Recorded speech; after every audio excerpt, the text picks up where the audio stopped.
few decades ago, this would have been a very different kind of an event here. In those days, innovation was a process that was by and large dominated by prominent companies. Fundamental research was done and prized as a building block in these companies for technological innovation, basically for their own engines. Companies like IBM, HP, you all know them, GM, AT&T, Bell Labs, where I began my career in 1988 as a postdoc, made major investments in long-term research, where they knew that research would turn into something that was viable for their own types of businesses and for viable technologies. Now, on the biomedical side, as you just heard from Julian, of course, that growth, there has been growth in research in the companies, but those companies are realizing, companies like Baxter, companies like Procter & Gamble, they're all realizing the value of investing in university research because of exactly the partnerships that Julian talked about. But many corporations, as the ones we've described here, cannot make the kinds of investments that used to be made. They're being held to quarterly reports, they're being held to very different standards, so the long-term research becomes less viable. And as a result, universities have really begun to take up the slack in those areas. Universities like our own University of Chicago are stepping up, driven by interests of faculty, driven by our students, driven by our staff, to broaden the impact of their own research, whether fundamental or applied research, and also, and frankly, for our students to develop some of those skills in problem solving. And this ultimately, as I've just mentioned, serves to fill what I would call a national void, or basically a national need. Fueled by federal research funds, Julian mentioned NIH funding, but by a large amount of billions of dollars of federal funds, in addition to the investments we're making ourselves, the universities are making, universities have now become, just in the last 10 or 15 years, an absolutely critical part of this innovation pipeline. And in particular, because we're an innovation pipeline, we've also become an engine for economic development. Just some statistics here. In Illinois alone, the number and historically, of course, people have not thought of Illinois as an engine of innovation. That has all changed dramatically. In Illinois alone, the number of startups doubled in 2016 over 2015. We produced almost 300 startups in the state. And together, these companies raised over $630 million. And that's pretty remarkable, those numbers. Maybe not compared to the Northern California area, but we're on our way. This growth really reflects, though, what it really reflects is not that the big companies are investing, but the fact is the universities are really investing in a heavy way in our campuses, dedicating a lot of resources to translational research, which includes space and innovation programming, like you heard from John Flavin earlier this evening. At the university, we ourselves are investing, and we'll talk a little bit about that, and you'll see the result of some of that in the next few hours. Here, we're working to support our faculty and scholars to better translate and scale their scholarship and research discoveries. We'd like to see them speed up the time it takes to get ideas from a discovery, a benchtop discovery, into a real benefit for society. Last year, I just want to talk a little about my office. Last year, we expanded the Office of Research and National Laboratories to include innovation, to include the Polsky Center, in order to provide our faculty, many of you, our students and scholars, with the resources, guidance, information necessary to advance your work. Our office connects the different areas of the university with this kind of innovation, but it also connects, importantly, to our national labs. We have Argonne National Labs, Furby National Labs, and the Marine Biological Lab, all of which are engines for basic science that will drive the kinds of innovation that we're excited about here today. Today, we're advancing the knowledge and practice of entrepreneurship and accelerate research translation through the Polsky Center. It's a full-service organization to bring together venture creation programs, resources from across the university to help our faculty, students, and alumni, staff, national laboratory scientists, and community members to take their ideas and discoveries in business, applied materials, engineering, computing, and medicine to market. This whole thing, in part where we are today, was made possible by a generous gift from a university trustee, a Booth School alumnus, and InterEnergy founder, Michael Polsky. And he gave us this resource basically to build on the tremendous successes already in place at the Booth School of Business. One example I wanted to mention, because it's been quite an impressive one, is the Edward L. Kaplan 71 New Venture Challenge, which, the reason I mention this is actually ranked #1 in the country in the nation as an accelerator program, which is pretty remarkable. That's here at the University of Chicago. It's not in the East Coast, it's not on the West Coast, it's in Chicago, ranked #1. And it has really enabled many students and faculty as members of teams to turn their ideas into ventures. To date, the NVC, the New Venture Challenge, has achieved more than $4 billion in mergers, exits, and launched more than 160 startups that are still in operation. So it's a remarkable success on which the Polsky Center is now building.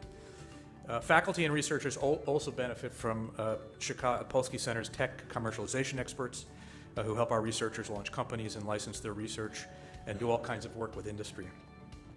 To date, the Polsky Center has executed more than 1,200 deals related to our research-based technology and has launched many startups. And I thought what I would do is just give you a couple examples. There are many exciting, I mentioned many exciting ones. I wanted to give just a couple of examples. And in particular, the Polsky resource has allowed us to do something which has taken this great resource at the business school and expanded it quite dramatically to include what I'd call applied materials, data science, and importantly, medical sciences and biomedical research, the kind of thing that we heard from Julian. One example, which I found particularly compelling, is Electricaea. I don't know if Laurie Metz is here with us in the audience, but Laurie, he is. Electricaea is interesting because actually someone in the BSD invented it, but it's actually an energy product. It's an energy idea, which is to take electricity from the sun and wind and use it effectively to take water and carbon dioxide, which are, as you know, carbon dioxide being a greenhouse gas, and convert it into a very useful gas called methane. We all know methane is a low carbon footprint and renewable, in a sense, renewable energy if you produce it this way. One of the great things about methane is you can actually store it in tanks. So effectively, you're creating an energy storage technology by using sun and wind. That was one example of a company which I think has been fantastic. In particular, now it's being potential for being used in European countries to reduce their dependence on natural gas from elsewhere. We have plenty of it, but Europe does not, so it's a cool invention. Another example I wanted to mention is based around some of the basic science we've been doing in the microbiome, and a company called Cluster Bio. And this company was mentioned by John Flavin and developed based on really what I would call fundamental science.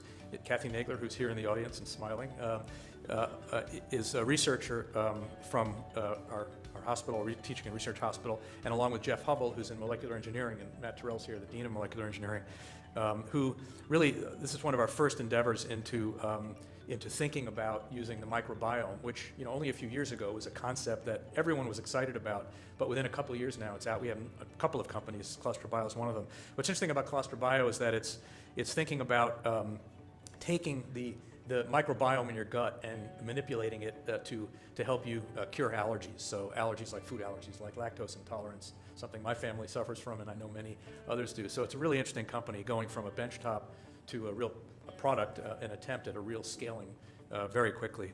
And Cluster Bio, the other reason I mentioned Cluster Bio is it exemplifies what I think of as sort of the two different directions you can think of in innovation or translating research. The first is where researchers identify a real societal problem that they want to solve. Think of it, there's a great challenge in energy storage, there's a challenge in allergies, and you say, well, what can I do to manipulate science to solve that problem? The other is perhaps maybe more serendipitous, where you're doing science and you're got some great papers out there, and you scratch your head and say, hey, I could take this if I had the right support and make it into something, a real company, a real impact society, impact human lives. Cluster Bio is a great example of the latter, where you had people like Kathy out there doing basic science and thinking, well, what can I do to have an impact on society? So it's a good example of how also the Polsky Center can work with our faculty, help them think through what a business looks like, not just to make money, although I'm sure the money will be nice and Kathy will be delighted if it makes a lot of money, but importantly, to take an idea that was on a benchtop, scale it so it could help millions, maybe even billions of people in the future. So these are really why we have something like the Polsky Center. And without the UChicago innovation ecosystem, which Julian talked about, which John talked about, and I'm talking about, the backing of organizations like the ITM and the Polsky Center, something like Cluster Bio would just not be possible. So I'm going to finish up here and just say whether you're a faculty member and working to solve a specific problem, or you're doing basic science, basic research, and you're trying to learn more about the world around you, around us, when you have that moment, that eureka moment that something could be scalable, when you think that this work has game-changing implications, who are you going to call? Well, you come to the Polsky Center, you call John Flavin or any number of the other folks here to really plug into an ecosystem which is really complete. It's not just money, it's not just educational programs that tell you how to scale a business. It's really the whole soup to nuts, the whole thing really to help you make your idea a reality.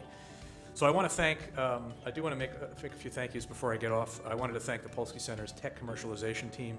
In particular, they've been there for many, many years, since the days of Arch Ventures, their expertise and their work to support our faculty, our students, our staff in commercializing ideas, in making licenses with companies has been really remarkable, and they've taken hundreds of discoveries, some of which have been really high impact over the years. And so I thank you, whoever you're here, from the Center's Tech Commercialization team. I also want to thank our faculty innovators for your continued interest and work that you're doing at the university, not only for the basic research, but keep coming here, keep doing the work that you're doing. And I also want to thank the Polsky team today for putting together a great evening.